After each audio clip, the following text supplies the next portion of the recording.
There are UFO photos with entities inside and otherworldly biological samples, according to claims made by Elizondo.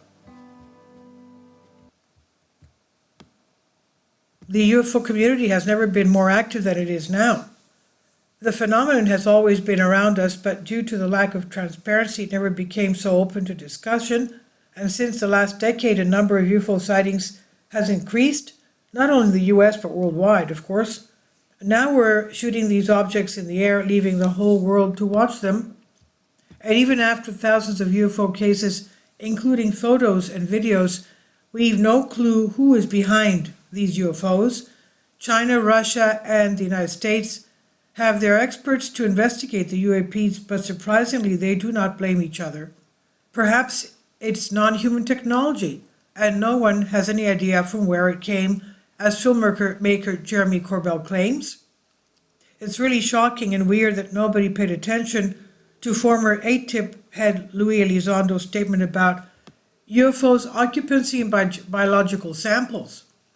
With Kurt J.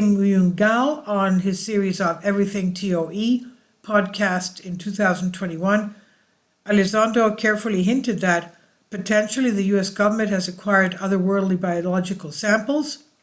He also suggested that the government has images of UAPs that appear to show beings inside them.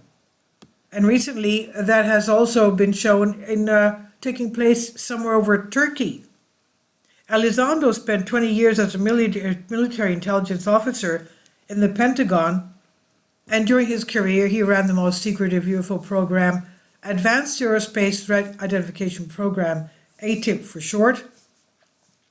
In 2017, after the expose of the secret program, Elizondo whistle-blew many things he'd learned about UFOs and possible non-human intelligence. Quote, "Have there potentially been biological samples recovered?" End quote. Kurt asked Elizondo, and he replied, "Yes, I'm not going to expound on that, and be careful when I say that. I'm being purposely very open and vague at the same time, right? What does this mean? Well, it means what it means," he said. Besides, when asked if there are photos that show occupants inside craft, Elizondo said there are some very compelling photos out there that seem to show something inside, some sort of occupancy, and I'll leave it at that because it gets really murky much beyond that. And there's a lot that can be speculated, so I try to avoid speculation as much as possible, he said. But yes, I've spoken to enough people with first-hand knowledge that not only report the crafts that we know exists, but potentially some sort of intelligence inside these vehicles, he said. Why isn't this topic being discussed by everyone on the planet? Is it feasible that the majority of people are disregarding this news, even if they are aware of it? At what point does the truth and its mind-boggling consequences become too conspicuous to overlook? UFO occupancy case. Keeping Elizondo's words in mind, there is a UFO crash incident outside Edwards Air Force Base involving a contactee survivor with at least one other witness. It happened to a young woman named Lorraine Dvorak Cordini in 1971. This case is mentioned in different books with minor changes. According to the eyewitness, one summer evening in 1971, the calm Californian night was suddenly broken by a sharp unearthly roar, which ended with an equally frightening rumble. When people ran out of their houses, a large cloud and signs of flames were visible near Edwards Air Force Base in California. Several people stated that they had allegedly seen 3 gray humanoids, quote unquote, as well as a human woman in a strange, tight-fitting pink suit among the ruins of some wrecked vehicle. However, before anyone knew what had happened, a lot of military trucks and other vehicles arrived and quickly isolated the area. In addition, they removed the debris and any signs of the incident, took the humanoids and the woman with them. Some residents assumed they were taken to Edwards military base. A witness named Debbie Clayton reported that she had heard a loud crashing noise. There was a cloud of dust outside her home. Ufologist Albert Rosales tracked down that mysterious woman in a pink bodysuit, and she agreed to undergo a hypnotherapy session to remember the events of that night. Lorraine claimed that she had been abducted from her home, dressed in pink clothes, and taken to a large ship in Earth orbit for an inspection. She was then put in a smaller ship, the one that crashed, and sent back to Earth with several strange creatures. She woke up already in the military hangar. Even stranger, at least according to the hypnosis sessions. While being there, she saw not only military personnel, but also strange creatures with large heads, different from those that took her out of her room. Needless to say, this whole story seems very strange and raises doubts about its veracity.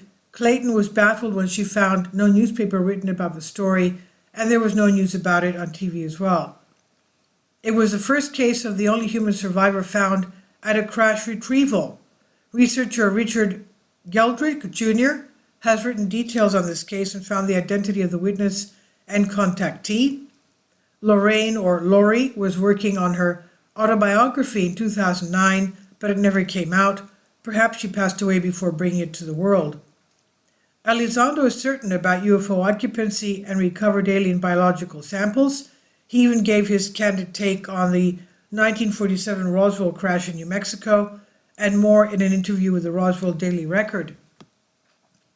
He said he had conversations with so-called graybeards, quote-unquote, at the Pentagon who had been involved with UAP since Project Blue Book.